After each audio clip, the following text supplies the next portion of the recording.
इदं सुरूपं तथा वा कलत्रं यशश्चारुचित्र धनं मेरुतुल्यम्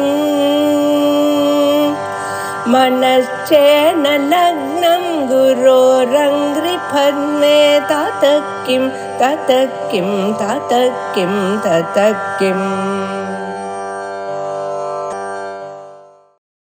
ஸ்ரீ குருப்பயோ நமஹ. ஸ்ருதி சூக்தி மாலா. நம்ம 60வது பக்கத்துல இருக்கோம். அந்த ஸ்லோக சங்கையானது 34வது சங்கை. அதாவது பகவத் சப்தம் ஈஸ்வரனைத்தான் சொல்லக்கூடியதாக இருக்கணும் அப்படிங்கிறதுக்கு ஒரு பிரமாணம் காண்பிக்கக்கூடிய ஸ்லோகம். அதர்வண வேதத்திலிருந்து எடுத்து இந்த பகவத் சப்தமானது பரமேஸ்வரனை தான் சொல்றது அப்படிங்கறத வரிசையா சொல்லிட்டு வர்றார். மகாதேவாதி சர்வ சப்தங்களும் அந்த பரமேஸ்வரன் தான் சொல்லக்கூடியதாக இருக்கு அப்படின்னு. நான் அந்த ஸ்லோகத்தை ஒரு தடவை சொல்லி விடுறேன். அதுக்கப்புறம் இந்த 60வது பக்கத்துக்கு வரேன். ஆதர்வணாக மதன சாசன நிர்ப்ருவாணா நாமானி நாம பகவானிதி தே நிராகுஹு அத்யாஸ்ரமோபனிஷத் ஆக பகேஸ்வர த்வாம் நைகண்டுகாஷ்ச பகவந்தமுஷந்தி பூஜ்யம். அதாவது ஆசர்வணாகங்கிறது அசர்வண வேதத்தை படிக்கிறவர்கள், அதாவது அசர்வ வேதிகள். அதாவது அவளுடைய உபனிஷத்திலே ஈஸ்வரனுடைய நாமாக்களை வரிசையா நிர்வச்சனம் பண்ணிட்டு வந்திருக்கு. அதாவது மகாதேவாதி நாமங்கள். அச கஸ்மாதுச்சதே மகாதேவஹா அப்படின்னு, மகாதேவன் ஏன் பேரு சுவாமிக்கு அப்படின்னு கேள்வி. யஹா சர்வான் பாவான் பரித்யஜ்ய ஆத்மஜான யோகைஸ்வர்யே மகதி மஹீயதே தஸ்மாதுச்சதே மகாதேவஹா அப்படின்னு வரிசையா அந்த பதங்களுக்கு அர்த்தம் சொல்லிட்டு வருது. அப்படி சொல்லிட்டு வரச்ச அத கஸ்மாதுச்சதே பகவான், ஏன் பகவான் அவர் சொல்றது அப்படின்னு கேள்வி. எஸ் சர்வான் பாவான் நிரீக்ஷதி ஆத்மஜானம் நிரீக்ஷயதி யோகம் கமயதி தஸ்மாதுச்சதே பகவான் அப்படின்னு அதுக்கு பதில். அவர் எல்லாத்தையும் பாக்குறாராம், ஆத்மஜானத்தை கொடுக்கறாராம், நல்ல யோகத்தை கொடுக்கறாராம், அதனால பகவான் அப்படின்னு பேருன்னு சுவாமிக்கு பகவான்னு பேரு வரத்துக்கு காரணம் சொல்லியிருக்கு.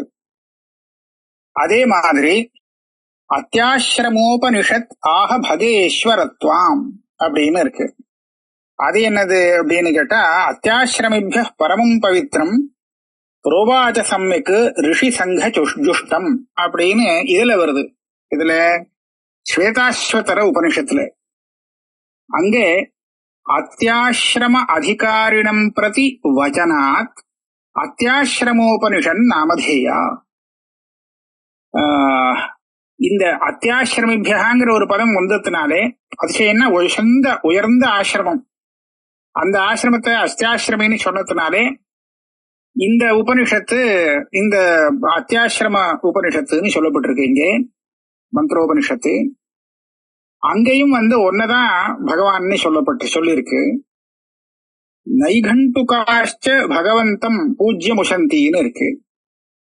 அதாவது பல இடத்திலே பகவான் அப்படிங்கிறது பரமேஸ்வரனுக்கு நாமதேயமாக நிகண்டுகள்லையும் சொல்லப்பட்டிருக்கு. அதுக்கு ஒரு உதாரணம் சொல்றார். தத்ர பகவான் பகவான் இதி சப்தः விருத்தைः பிரயுஜ்யதே பூஜ்யः இதி நிகண்டுஹு அப்படின்னு ஒரு வாக்கியத்தை எடுத்திருக்கார்.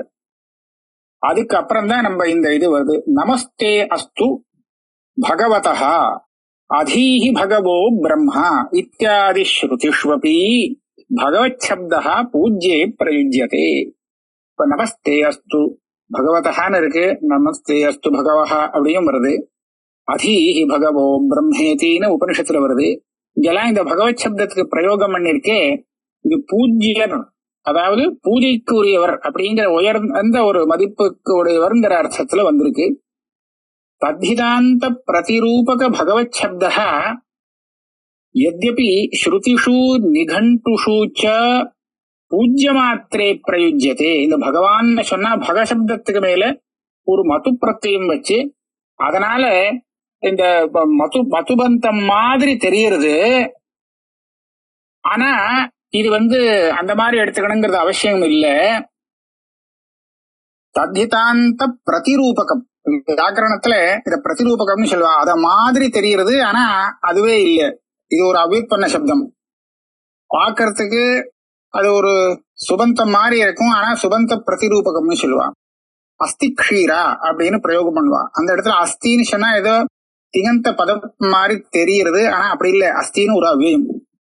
அந்த மாதிரி தத்திதாந்த பிரதிரூபகமாக இந்த பகவத் சப்தம் தெரியுது. அதுக்கு அர்த்தம் பூஜ்யா அப்படிங்கிற அர்த்தம் இருக்கு. இருந்தாலும் வாங் மன காய நிமித்த ஸ்துதியோக பிரமாண லட்சணாயாக பூஜாயாக துவச்சேஷித்வஸ்ய வக்ஷ்யமானத்வாத் துவயி முக்கியாவிருத்தியா பகவத் சப்தோ வர்த்ததே. ஒரு சந்தேகம் படலாம், பகவான்னா என்ன? பூஜைக்கு உரியவர், அவ்வளவுதான் அர்த்தம். நீங்க இப்ப நிகழ்வு எல்லாம் காமிச்சா அப்படிதான் தெரிஞ்சுது. அது பரமசிவன் தான் அப்படின்னு எப்படி தெரிஞ்சது அப்படின்னு கேள்வி வரும்.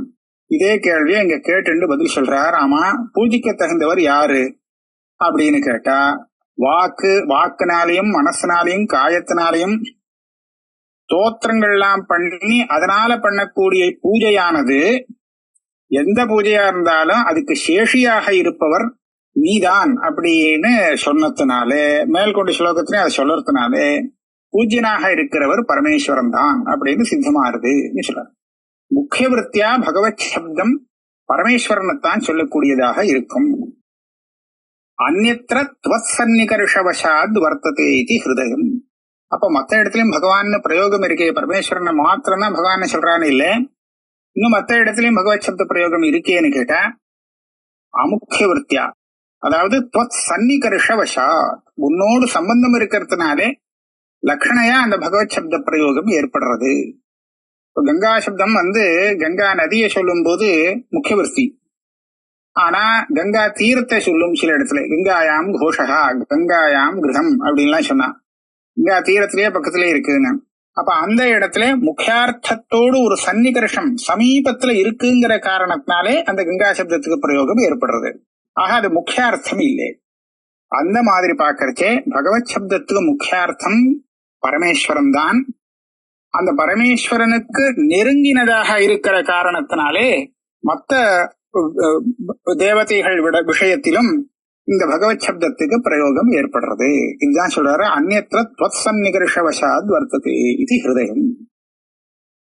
தஸ்மாத் ஷாட்குண்யம் வா ஞான வைராக்யே வா பூஜ்யத்வம் வா யத்யத் பகவத் சப்தவாச்சிய குணஜாதம் அஸ்தி தத் சர்வம் பரமேஸ்வரே வர்த்ததே.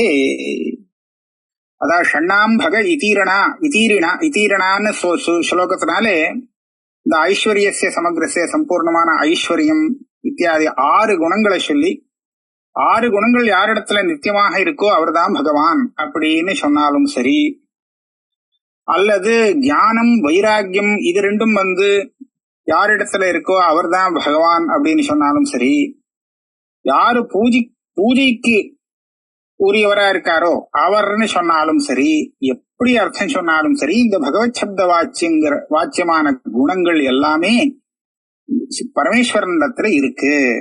ஆகையாலே பகவத் சப்தத்துக்கு பரமேஸ்வரன் தான் முக்கியார்த்தம்னு சொல்லலாம். யத்யத் பகவத் சப்த வாச்சிய குணஜாதமஸ்தி தத் சர்வம் பரமேஸ்வரே வர்த்தது. இதுக்கு மேல ஒரு கேள்வி கேட்கிறார். தனு அதாபி யத் பாத நகாவசிஷ்டம் ஜகத் விரிஞ்சோபஹிருதார்ஹணாம்பஹ சேஷம் புனாத்யன்யதமோ முகுந்தாத் கோ நாம லோகே பகவத் பதார்த்தः இதி முகுந்தே ஏவ பகவத் சப்தவாச்சியத்வஸ்ய குணஜாதஸ்ய வித்யமானத்வாத் குணசாமக்ரிய கத்வ லக்ஷணம் அதிவியாப்தம் இது சேதி. இப்ப சொன்னதுல பகவத் சப்தத்தால எந்த குணம் சொன்னாலும் அத்தனை குணமும் பரமேஸ்வரனிடத்துல இருக்கு, அதனால அவர் தான் பகவத் சப்த வாச்சியம்னு சொன்னீங்களே. ஆனா அதுக்கு விரோதமா வேற ஒரு பிரமாணம் கிடைக்கிறது. இது பாகவதம். அதாவது யத்பாத நகாவசிருஷ்டம் ஜகத் விரிஞ்சோபஹிருதார்ஹணாம்பஹ சேஷம் புனாத்யன்யதமஹா. அந்யஹங்கிற அந்யதமஹா முகுந்தாத் கோ நாம லோகே பகவத் பதார்த்தா. அதாவது மகாவிஷ்ணுடைய பாதநகம் பட்ட ஜலம் விரிஞ்சன்னா பிரம்மா தன்னுடைய கமண்டலு வச்சுட்டு இருக்கக்கூடிய அர்ச்சனைக்காக அதாவது பூஜைக்காக வச்சுட்டு இருக்கக்கூடிய ஜலம், அதாக்கம் பரமேஸ்வரனுடைய தலையில விழுந்து கங்கா தானே. இந்த கங்கைங்கிறது விஷ்ணுவுடைய பாதத்திலேருந்து வந்தது, பிரம்மாவுடைய கமண்டலுல இருக்கு. அந்த கமண்டலுல இருந்து பரமேஸ்வரனுடைய சிவனுடைய தலைக்கு வருது. சேஷம் புனாதி ஜெகத், சேஷம் ஜெகத் புனாதி. அப்போ மகாவிஷ்ணுவுடைய பாதத்திலேந்து வந்த அந்த கங்கா ஜலமானது ஈஸ்வரனோடு சேர்த்து சமஸ்த ஜகத்தையும் பவித்திரப்படுத்துறது அப்படின்னு சொல்லியிருக்கு. அப்படியானத்தினாலே முகுந்தாத் அந்யஹா கோ நாம லோகே பகவத் பதார்த்தா. அந்த முகுந்தன் விட்டால் வேற யாரு பகவத் சப்த வாச்சியமாக முடியும்? ஆக முகுந்தன் தான் பகவான் சொல்லலாம் அப்படின்னு சொல்லியிருக்கு. அப்ப முகுந்தேயவ பகவத் சப்த வாச்சியன்னு இருக்கணும். வாச்சியஸ்ய குணஜாதஸ்ய வித்யமானத்வாத் குணசாமக்ரேகத்துவ லட்சணம் அதிவியாப்தம். இப்ப முகுந்தனிடத்துல அந்த பகவத் சப்த வாச்சியத்துவம் இருக்கே, அதுக்கு வேண்டிய குணங்கள்லாம் இருக்கு போல இருக்க. அப்படியானால் இந்த லட்சணத்தை நீங்க சொல்றது பகவத் சப்த வாச்சியத்துவங்கிறது பரமேஸ்வரனுக்கு லட்சணமாக சொல்ல முடியாது அப்படின்னு கேள்வி, அதிவியாப்தி வருதேன்னு கேள்வி. இது சேன்னா அப்படின்னு இந்த கேள்விக்கு பதில் சொல்றார். அத கஸ்மாதுச்யதே பகவான் இத்தியாதி ஸ்ருதேஹே அனபேக்ஷதயா பிரமாணத்வேன தத் விரோதே விரோதாதிகரண நியாயேன ஏதத் புராணஸ்ய பாதோபபத்தேஹே. மீமாம்சா நியாயத்தை வச்சுன்னு ஒரு பதில் சொல்றார். என்ன பதில் சொல்றார்? இப்ப நான் இதுக்கு முன்னாடி அச கஸ்மாதுச்சதே பகவானிதி அப்படின்னு கேட்டு அதுக்கு உண்டான நிர்வச்சனம் ஸ்ருதியே பண்ணி கொடுத்தது. இப்போ பகவத் சப்தத்துக்கு முகுந்தனை விட்டால் வேற யார முக்கியார்த்தமாக இருக்க முடியும் அப்படின்னு கேட்கறது என்னது? இது புராண வச்சனம். சாட்சாத் பிரத்யக்ஷமான ஸ்ருதி இருக்கே, அது ஸ்வத பிரமாணம் அனபேட்சதையா பிரமாணத்வேனா அப்படின்னு போட்டிருக்கார். அது அபௌருஷயமானத்தினாலே ஸ்வத பிரமாணமாக இருக்கு. அந்த பிரமாணத்துக்கு விரோதமாக இந்த புராணங்கள் இருக்கே, இது அனபேட்ச பிரமாணம் கிடையாது. அது ஸ்ருதிக்கு விரோதமாக இருக்கும் காலத்திலே அதுக்கு விரோதமாக புராணத்துல ஏதாவது சொல்லியிருந்தால் அப்ப அந்த புராணத்தை கவுனமாத்தான் எடுத்துட்டு போகணும். அதுக்கு என்ன நியாயம்னா விரோதாதிகரணம் நியாயேனா விரோதே துவனபேட்சம் சியாத் அசதிக் அனுமானம் அப்படின்னு ஜெய்மினி சொல்லியிருக்கார். அதாவது ஸ்ருதிக்கு விருத்தமாக ஸ்மிருதியில ஒரு விஷயம் சொல்லப்பட்டு இருந்தால் அப்போ அந்த விஷயத்தை நாம தர்ம பிரமாணமா எடுத்துக்க முடியாது. ஸ்மிருதியை தர்ம பிரமாணமா எடுத்துக்கிறதுக்கு இல்லை. அப்ப இருக்கிற ஸ்மிருதிக்கு வேற விதமா ஸ்ருதியை அனுசரித்து நம்ம அர்த்தம் பண்ணி விடலாம். அது வழி இருந்தா அப்படி செஞ்சுக்கலாம். அப்ப அந்த ரீதியில பாக்கறச்சே புராணம் இந்த அர்த்தத்தை இதுதான் அர்த்தம் அப்படின்னு சொன்னால் ஸ்ருதியால பாதிக்கப்படும். ஸ்ருதி தான் பிரபல பிரமாணம். அதுக்கு விரோதமாக புராணம் சொன்னால் அது பிரமாணம்னு எடுத்துக்கொள்ள முடியாது அப்படின்னு முதல்ல சொல்றார். அதனால ஸ்ருதிக்கு விரோதமா இருக்கிறதுனால இந்த புராணம் சரியில்லை, இதுக்கு பாதம் வரும். பாதோபபத்தே தஸ்மாத் இதம் லட்சணம் நாதி வியாப்தம். ஆக பகவானுக்கு சொன்ன இந்த லட்சணமானது வேற எங்கேயும் போகாது. இந்த பகவானுக்கு தான் கரெக்டா சமன்வயமாகும், வேற மகாவிஷ்ணுக்கு எல்லாம் வராது. அப்போ சேஷம் புனாதீதி எதுக்தம் தது அசமஞ்சசம். ஆனா புராண வாக்கியத்துல ஈஸ்வரனோடு சேர்த்து சம்பூர்ண ஜெகத்தை மகாவிஷ்ணுடைய பாதத்திலேந்து பரப்பிட்ட அந்த கங்காஜலம் பவித்திரப்படுத்துறதுன்னு சொல்லியிருக்கே, அதுக்கு என்ன அர்த்தம் பண்றது அப்படின்னு கேட்டா அதுக்கு சொல்றார் அது தப்பு, இப்படி சொல்லக்கூடாது. ததாஹி மகாலிங்க பிராதுர்பாவே பிரம்ம விஷ்ணுபியாம் அநேக வருஷான்வேஷணே நாபி ஆத்யந்தயோர் அதர்சனேன சஹஸ்ர கமலார்ச்சன நியமபங்க பீத்யா விஷ்ணுனா ஸ்வநேத்திரமுத்பாட்ய பரிபூஜன நியம பரிபூரண சந்துஷ்டேன சம்புனா சக்கர பிரதானேன பாணசாரத்யாதி உபகரண பூதைஹ பிரம்ம விஷ்ணுவாதிபிஹ அஜ்ஞாத நிரீக்ஷண மாத்திர திரிபுரதாஹேன சமுத்திரமசனோத்பூத காலகூட விஷ கீலாபிஹ दग्ध सर्वांग इंद्रोपेन्द्रादि अपेक्षित कृपावशेन तादृश कालकूट कबलीकरणेन ब्रह्म विष्णुवादि अजेय काम दाहेन देव्याः स्वयंवरे शिशुरूपेण परमेश्वरेण विष्णुवादि देवतांग स्तंभनेन मत्स्य कूर्म वराह नारसिंह विश्वक्सेनादि निग्रहेण ब्रह्मण पंचमशिरच्छेद छेद छेद छेदापदानेन छेद अपदानेन अपदानेन பிரிக்கலாம் अपदानेन इत्यादि अनेक महत्व प्रतिपादकैः अनेक श्रुति पुराणैः महादेवस्य महत्वे निश्चिते न्यूनतानुपपत्तेः இதான் பல புராணங்கள்ல இருந்து எடுக்கிறார். ஸ்ருதியிலையும் சில கதைகள் இருக்கு. எல்லாத்தையும் சேர்த்து பரமேஸ்வரனுடைய மகிமையை வர்ணிக்கிறார். இங்க அது எப்படி இருக்குன்னு கேட்டா, மகாலிங்க பிராதுர்பாவம், ஒரு லிங்க ரூபத்துல சுவாமி பிராதுர்பாவம் ஆயிட்டார். லிங்கத்துல அந்த மேல இருக்க ஊர்துக அவசியம் தெரியல, கீழே எவ்வளவு அடியில எவ்வளவு தூரம் இருக்குன்னா அந்த அவசியம் தெரியல. அப்ப என்ன ஆச்சு, பிரம்மா விஷ்ணு ரெண்டு பேரும் ஒரு பக்கம் மேல ஒருத்தர் போறார், கீழே ஒருத்தர் போறார். அது எங்கதான் ஆரம்பம், அதோட அவதியை பார்த்து விடலாம் அப்படின்னு நல்லா அன்வேஷன் பண்ணி பார்த்தாலும் ஆத்யந்தையோர் அதர்சனேனா எவ்வளவோ அனர்ச்சா பார்த்தாச்சு, போய் பார்த்தாச்சும் அதனுடைய கடைசி முடிவுக்கு வரல. மேல போக போக போக போயிட்டே இருக்கு, கீழே போக போக போயிட்டே இருக்கு, முடிவே இல்லை. ஆக அந்த லிங்கம் எங்க ஆரம்பிக்கிறது எங்க முடியறதுங்கிறது ஆதி அந்தம் தெரியாம போச்சு. அப்படின்னா இதுவே பரமேஸ்வரனுக்கு இருக்கக்கூடிய அசாதாரணமான ஒரு ஐஸ்வர்யம். அதுக்கப்புறம் 1000 கமல புஷ்பத்தினால அர்ச்சனம் பண்றேன் அப்படின்னு சொல்லி விஷ்ணு அந்த நியமத்தை ஏத்துண்டு பண்ணி எண்ணி பார்க்கறச்ச ஒண்ணு குறையிறது. எப்பவுமே எத்தனை தடவை கொண்டு வந்து பார்த்தாலும் ஒண்ணு குறையிற மாதிரி வந்து கொடுத்து.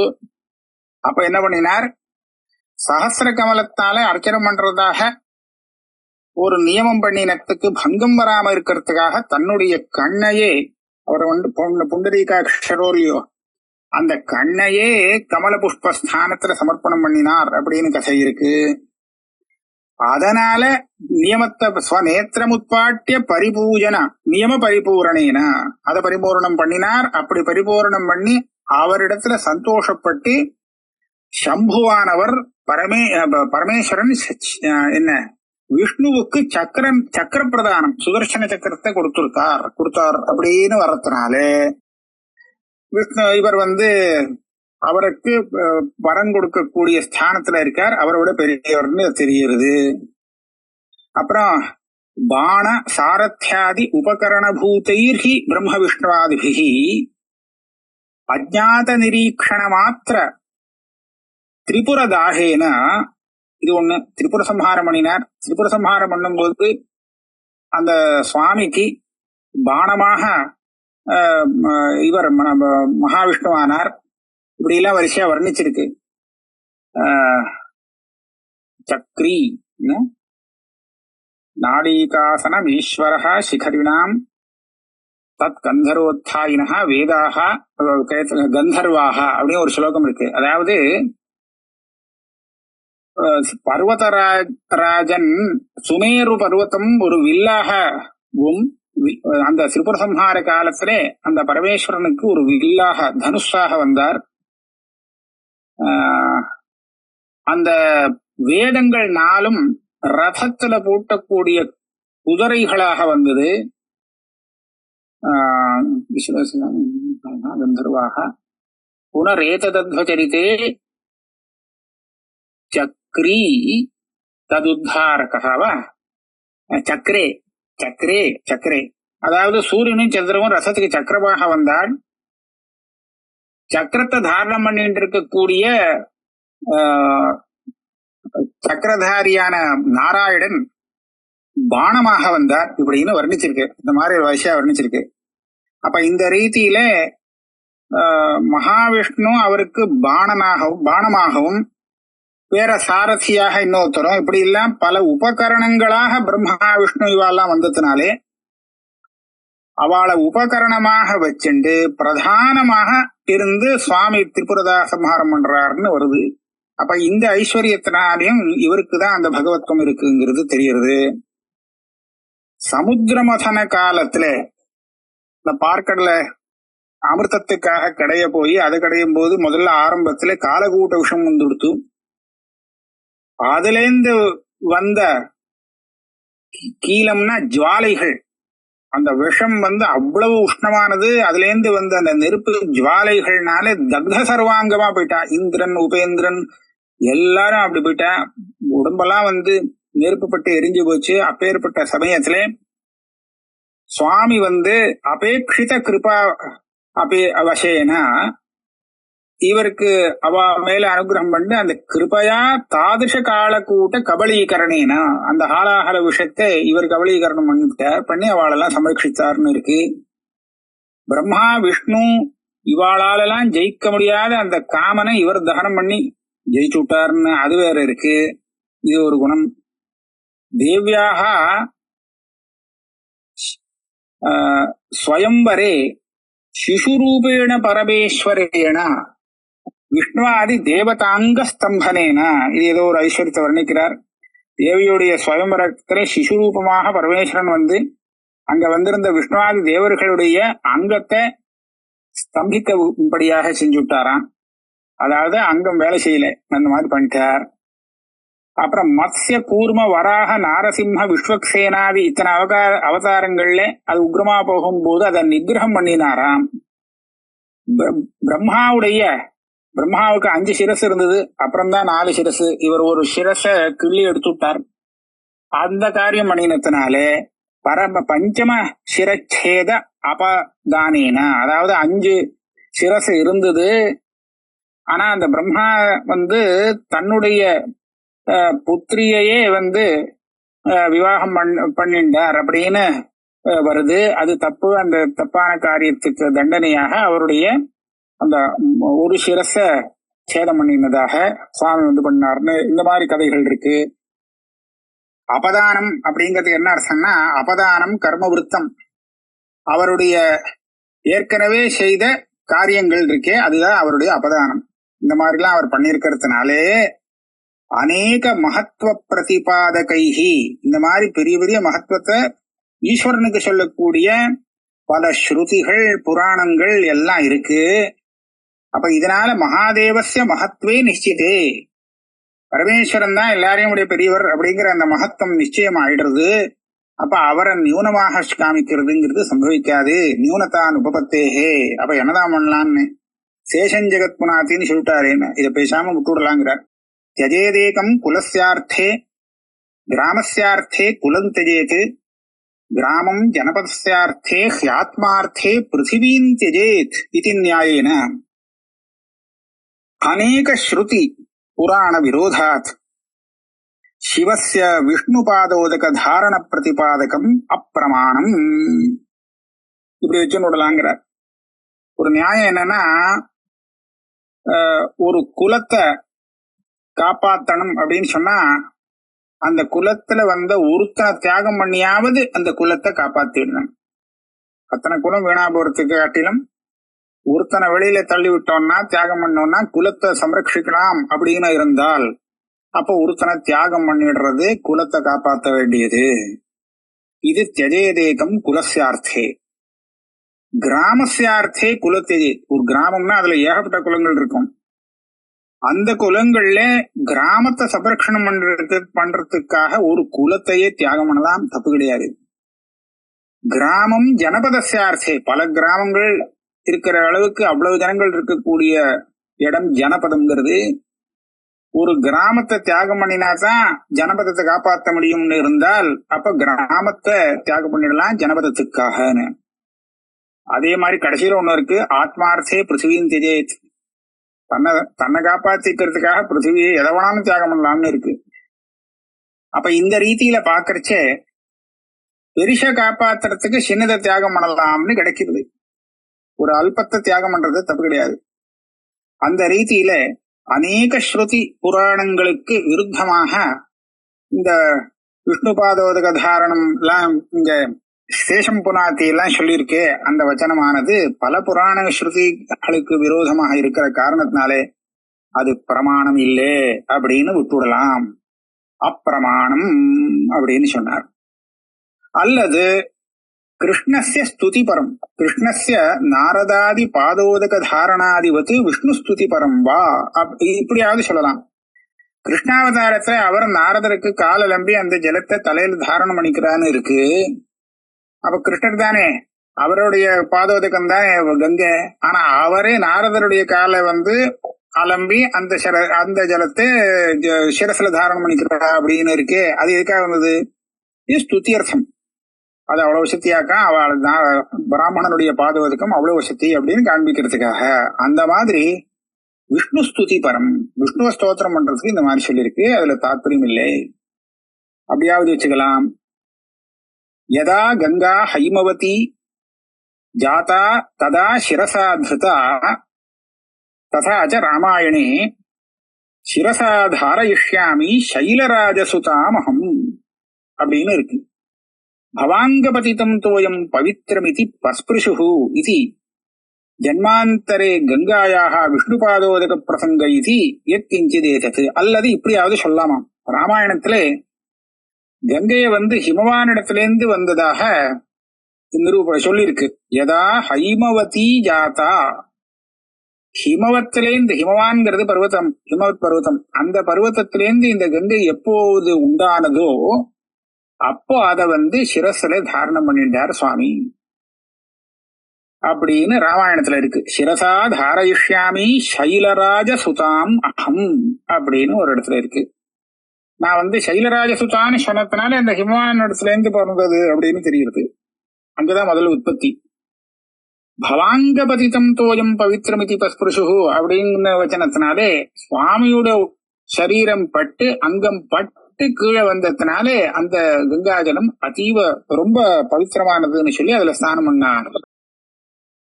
இப்படியெல்லாம் வாக்கியம் ராமாயணத்துல இருக்கிற காரணத்தினாலே இதுக்கப்புறம் அடுத்த ஜென்மாவில கங்கையானது விஷ்ணு பாதோதகமாக ஆனது அப்படியாவது வியாக்கியானம் பண்ணிக்கலாம். விஷ்ணுவுடைய பாதத்திலிருந்து கங்கை வந்தது அப்படிங்கறத ஆரம்பத்துல அப்படி இல்லை, இது இன்னொரு ஜென்மாந்தரத்துல விஷ்ணு பாதோதகமாக வந்ததாக வச்சுக்கலாம். இது யத் கிஞ்சிதேதது. அதனால நீங்க இந்த மாதிரி ஒரு சங்கை பண்ணேரே, ஈசனோடு சேர்ந்து சமஸ்த ஜெகத்தையும் கங்கை விஷ்ணு பாதோதகமாக இருக்கிற காரணத்தினால பவித்திரப்படுத்துறது அப்படின்னு சொல்லியிருக்கு. அதனால ஈஸ்வரனை எப்படி எல்லாரையும் விட பெரியவனாக சொல்ல முடியும்னு கேள்வி கேட்டாலே அந்த கேள்வி ஒண்ணும் இல்லாம போயிடுத்து இப்போ அப்படின்னு. அது சரியான அதுக்கு நீங்க காண்பித்த அந்த பிரமாணமே இல்லே அப்படின்னு ஆயிடுச்சு. யதா கங்கா பாவனி ஏவம் விஷ்ணுபாதோதகமபி பாவனம் இத்தியத்ர தாத்பர்யம். கங்காதி சர்வநதீனாம் உற்பத்தி பரமேஸ்வராதேவ இது மாண்டூக்கியோபனிஷதி ஸ்ரூயதே. மாண்டூக்கியோபனிஷதி இல்ல, முண்டகோபனிஷதின்னு சொல்லணும். அதாவது கங்கையாவனது எப்படி பவித்திரப்படுத்துறதோ, எல்லாரையும் பவித்திரப்படுத்துறதோ அத போல விஷ்ணு பாதோதகமும் நம்மள சுத்தப்படுத்தக்கூடியது, பவித்திரமாக்கக்கூடியது அப்படிங்கிற தாத்பரியத்துல ஒன்னாவ காவிய பாஷையில பேசியிருக்கு. ஆக கங்கையே விஷ்ணு பாதோதகம் இல்ல, விஷ்ணு பாதோதகம் வேற, கங்கை வேற அப்படின்னு கிரந்தக்காரர் நினைக்கிறார். கங்காதி சர்வ நதிகளும் எங்கேருந்து உற்பத்தி ஆனதுன்னு சொன்னா பரமேஸ்வரனிடத்திலேருந்து உற்பத்தி ஆயிருக்கு அப்படிங்கிறது மாண்டூக்கியோபனிஷதின்னு போட்டிருக்கு. ஆனா அது அப்படி தெரியல. அத சமுத்ரா கிரேஷ்ட சர்வே அஸ்மாத் செந்தந்தே சிந்தவ சர்வரூபா, இது முண்டகோபனிஷத்துல வருது. இந்த சமுத்திரம் என்ன, கிரிகள் என்ன, சிந்துகன்னா நதிகள் என்ன, இது எல்லாமே அந்த பரமேஸ்வரனிடத்திலேருந்து பிறந்து இந்த பூமியில அது பாட்டுக்கு ஓடின்னு இருக்கு அப்படின்னு நிரூபணம் பண்றது.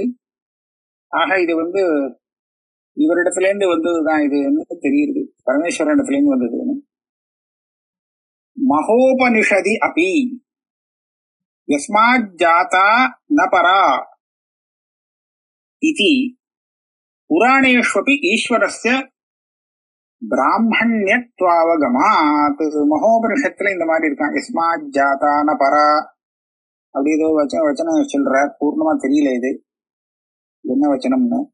இது எல்லாமே பரமேஸ்வரனிடத்துல இருந்து உண்டாகிறதுங்கிறது மாத்திரம் புரிகிறது. ஈஸ்வரனுக்கு பிராமணியம் சொல்லப்பட்டிருக்கான் புராணத்துல. அது எங்கன்னு கேட்டா, துவன் தேவேஷு பிராமணோசி அகம் மனுஷ்யேஷு அப்படின்னு ஒரு மந்திரமோ இது புராணபுரமோ இது. அதாவது தேவர்களுக்குள்ள ஈஸ்வரன் பிராமணனா, மனுஷர்களுக்குள்ள இப்ப பேசுறவன் இந்த மந்திரத்தை சொல்லக்கூடியவன், இந்த ஸ்தோத்திரம் பண்றவன் பிராமணன். இது பிரபத மந்திரே, பிரபத மந்திரத்துல இந்த மாதிரி அவரை பிராமணனாக சொல்லப்பட்டிருக்கு.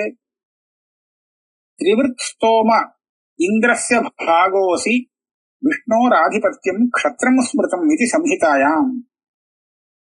திரிவிருத்சோமமானது இந்திரனுடைய பாகமாம், அது விஷ்ணுவுடைய ஆதிபத்தியம், அது க்ஷத்ரம் ஸ்மிருதம்னு க்ஷத்ரியனாக சொல்லிருக்கு விஷ்ணுவை. இது ஒரு சம்ஹிதையில சொல்லியிருக்கான். மகோபனிஷத்துல பிரம்மாதிபதி இதி பதேன பிரம்மச்சாசு அதிபதிஷ்ட இது கர்மதாரய சமாசாஸ்ரயணேன பிராமணத்துவ பிராமணாதிபத்திய பிரதிபாதனேன பிரம்மாதிபதி பிரம்மணோதிபதி இது ரெண்டும் அங்க சொல்லியிருக்கு. பிரம்மாதிபதினா ஸ்வயம் அவர் பிராமணரா இருக்காராம், அது கர்மதாரய சமாசம். பிரம்மாச்சாசு அதிபதிஷ்ட பிரம்மாதிபதி அப்படின்னு. பிரம்மணா அதிபதி அப்படிங்கிறதுல பிராமணாளுக்கெல்லாம் அதிபதியாகவும் இருந்துட்டு இருக்கார், ஸ்வயம் பிராமணனா இருந்துட்டு இருக்கா, பிராமணாளுக்கும் அதிபதியா இருந்துட்டு இருக்காராம். அதனால சர்வேஷாம் பிராமணானாம் கூட்டஸ்தத்வாது, சகல பிராமணாளுக்கும் அவர் தான் கூட்டஸ்த புருஷரா இருக்கார் சுவாமி. தேன பரமேஸ்வரேன அபரவர்ண பாதோதக தாரணம் கிரியதே. இப்படி இருக்கக்கூடிய அந்த பரமேஸ்வரன் அவரை விட கீழ்வர்ணமா இருக்கக்கூடிய க்ஷத்ரிய வர்ணமா இருக்கக்கூடியவருடைய பாதோதகத்தை தன்னுடைய சிரசில தாரணம் பண்றார் அப்படின்னு சொல்றது அது சரியா இல்லைன்னு. தாரணம் கிரியதே இது பிராமணாபிஜனா கஷ்டிதபி நவததி. ஒரு பிராமணனாக இருப்பவன் யாருமே இந்த மாதிரி சொல்ல மாட்டா. இது அலம் அதி பிரசங்கேனா. ஆக இவ்வளவு தூரம் விசாரம் பண்ணிங்க. அந்த பகவத் சப்த வாச்சியமானவர் பரமேஸ்வரன் தான். இந்த பகவத் சப்த வாச்சியம் இவர் ஆக முடியாது. இவரை பகவான்னு சொல்லப்படாதுன்னு சொல்லல. எப்படி சொல்லலாம்னு சொன்னா, துவத் சன்னிகர்ஷதா, பகவத் சப்த முக்கியார்த்தமா இருக்கக்கூடிய அந்த பரமேஸ்வரனுக்கு சமீபமாக அவரோடு நெருங்கி இருக்கிற காரணத்தினால இவரையும் பகவத் சப்தத்தினால சொல்லலாமே தவிர நேரடியான முக்கிய வாச்சியம் இவர் இல்லே அப்படிங்கிறத இவ்வளவு தூரம் நிரூபணம் பண்ணிட்டார். இந்த 34வது ஸ்லோகம் இதோட பூர்த்தி ஆயிடுத்து. இதோட நாம வச்சுப்போம்.